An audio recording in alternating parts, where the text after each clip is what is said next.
Hi everyone, Chris here from IELTS Advantage with another success story. Today we have Milena who is going to share her IELTS success with you guys so that you can learn from her and be successful in the future. So Milena, can you start off just by introducing yourself to everyone? Okay, hello, Chris. Thank you. Sorry for having me here, and hello, everyone. I'm from Colombia. I'm a teacher here in Colombia, and well, I needed to take this test because I'm in the process to immigrate to Canada. So I was asked to take the IELTS. Excellent. And can you tell us a little bit about your IELTS journey? So like how many times did you do the test and what scores were you getting, that type of thing? Well, it was actually the first time I took the test. I hadn't taken it before. But I'd heard many people who said that it wasn't easy, that it was almost impossible to get a 7. So I was concerned about that because I was told I needed an 8 in listening and 7 in the other skills.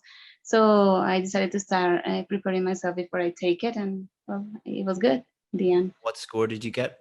Just so everyone Uh, knows. Listening 8, reading 8.5, writing 8, and speaking 7.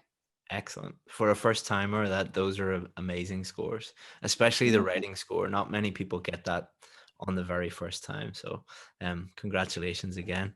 thank you. So when you were going through the course and we were giving you feedback, what weaknesses did you identify or things that you're glad that you knew before you did the test?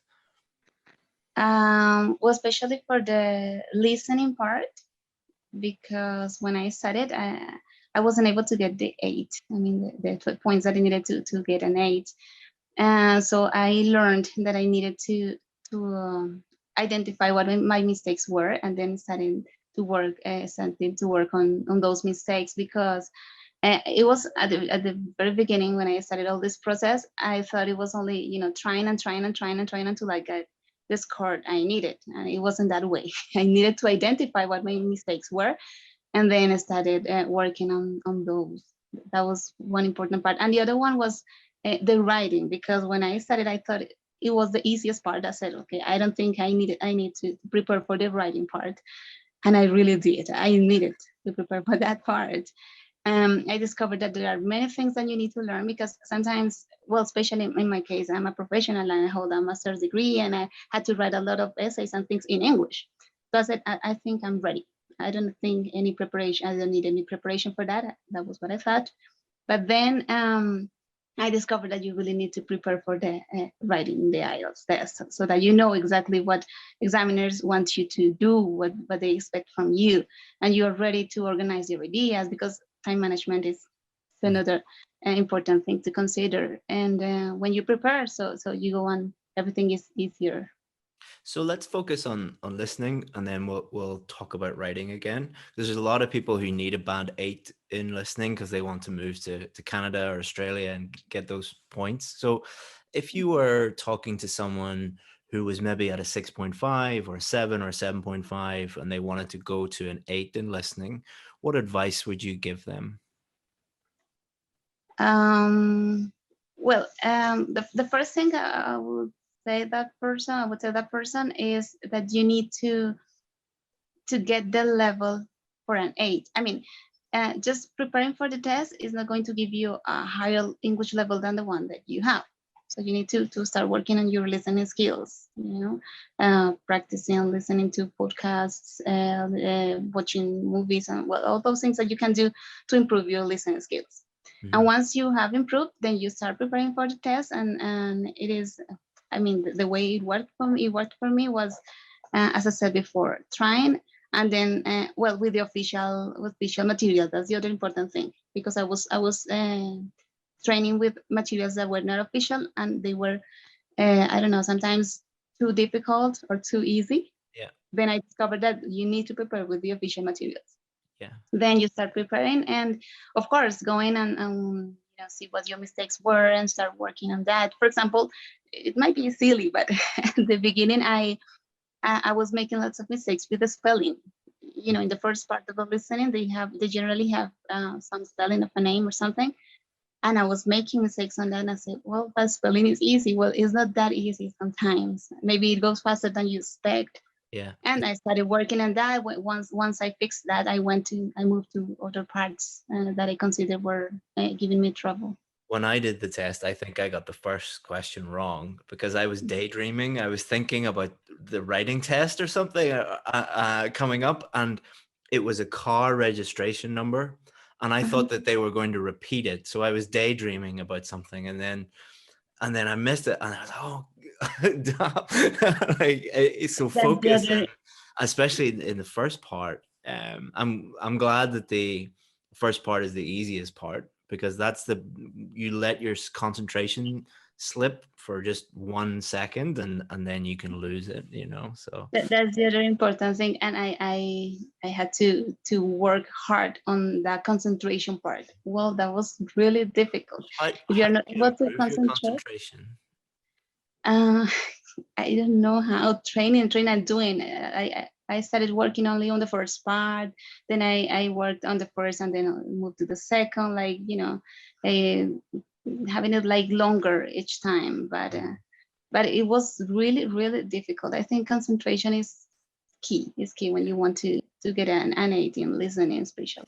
I think it's kind of like a muscle that, the more you train it, the stronger it gets.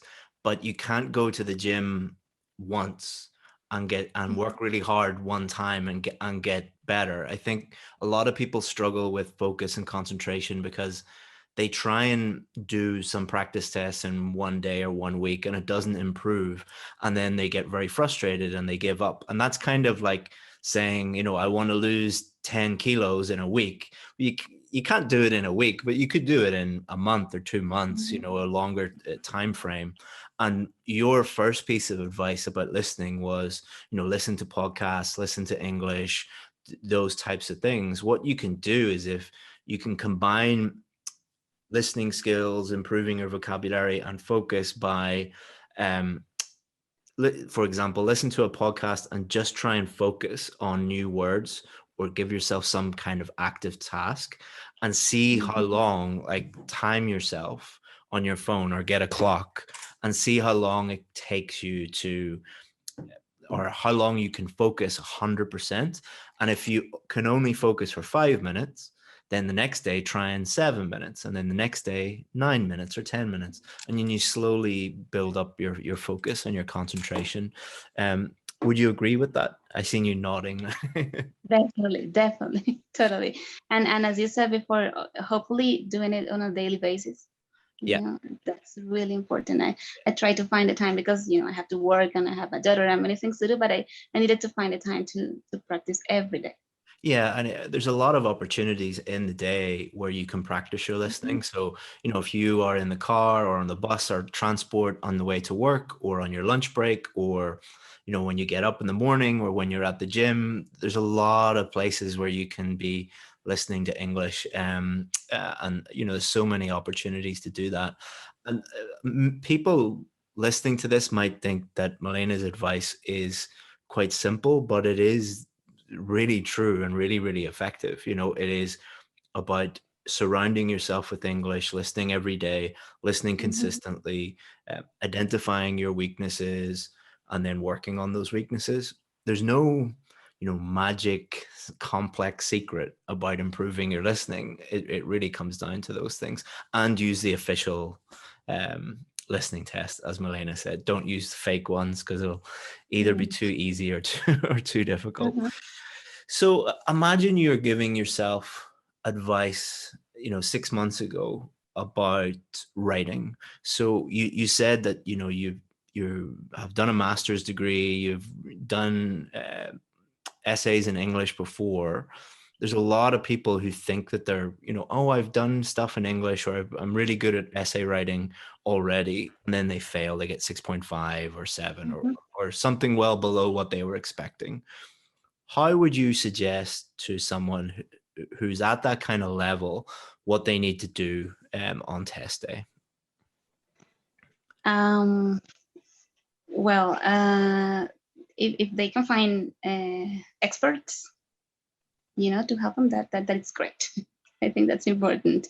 That makes it easier and faster and everything.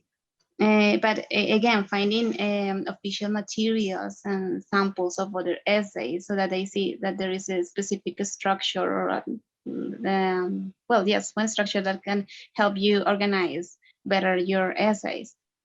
I think, well, and that has happened, as you said before. I have a couple of friends of mine, and they are also professionals, and that they have gotten like 6.5 in the writing part.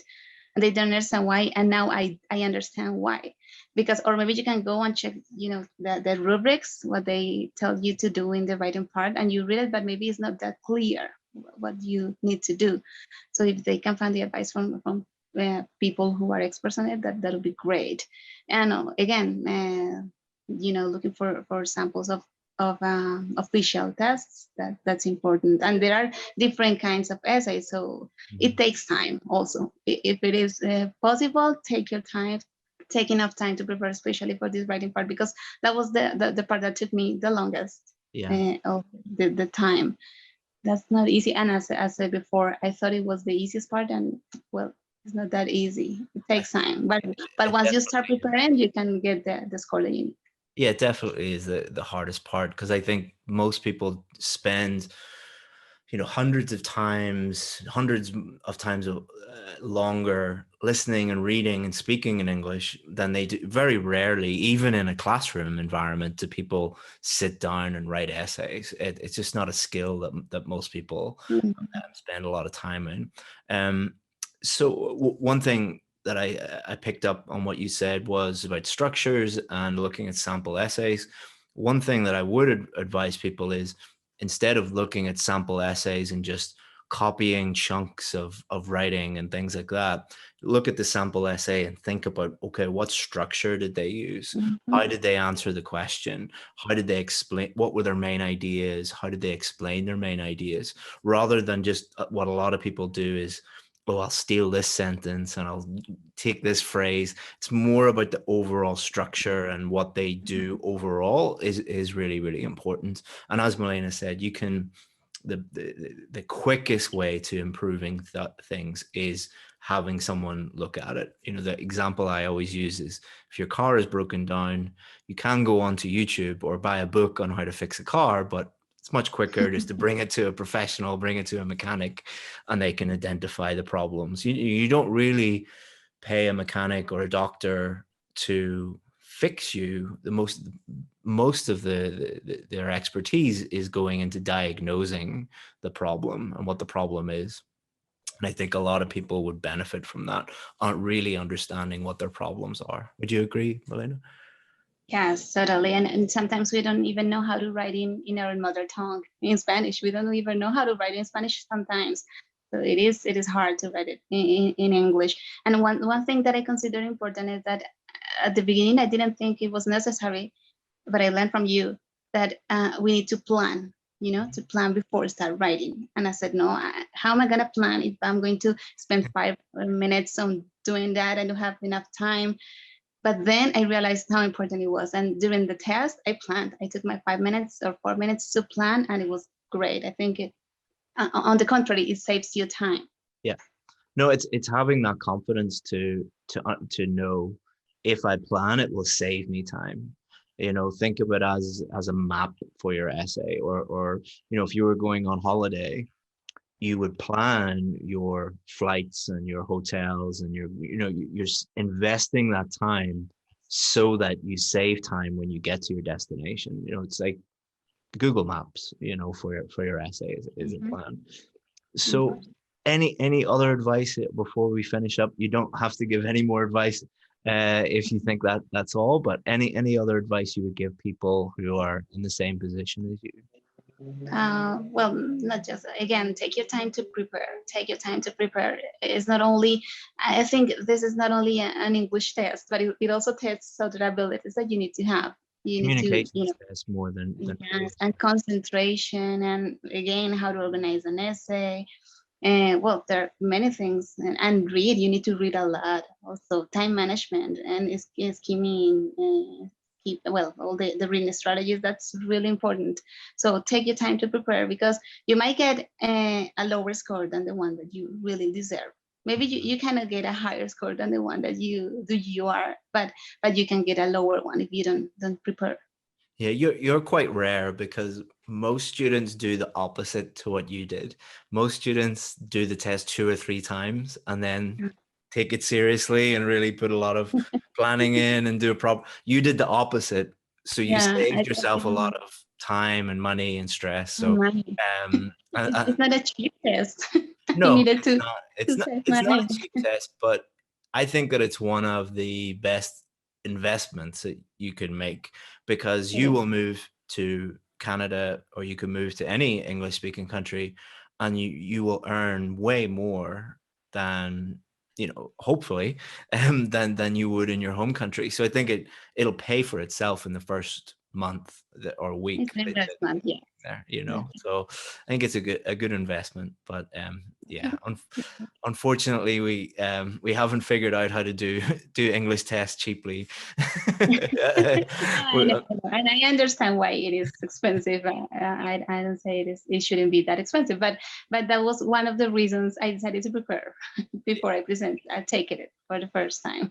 Well, I it's wanted over to now try to. and you've got it in the bag, so congratulations again, and I wish you all the very best of luck in the future, and hopefully Thank you. 2022 is the year your life changes and you move to a new country. Okay, thank you, and I'll keep learning from you and from all your team, because I think I'll need to take the academic version then. So I keep Well, on you've studying. got lifetime access to everything, so you, Uh-huh. Yes, okay, Milena. thank you Thank very you much. so much. Thank you for sharing your story. Thank you. Bye-bye. Okay, thanks. See you. Hey, Chris here again. Hopefully you enjoyed that success story video. That student was part of our IELTS VIP course. And on that course, we show students exactly where they're going wrong and exactly what to do to get the score that they need. And we give them all the help and support that they need in order to get a 7, 8, or even 9 in their IELTS test. Now, we only work with a really, really small number of students. Because of the level of help and feedback and support that we give students, we can only work with a very, very small number of them. But we also have more success stories than any other online or offline course in the world, which has created a huge amount of demand for our course. So we're the only course in the world, I believe, that has a very, very, very long waiting list. If you want to join that waiting list, all you have to do is just click here and you'll be able to add your name, add your email address, and then when one of our students becomes successful and leaves the course, the next position can be for you. Hopefully see you in there. Bye-bye.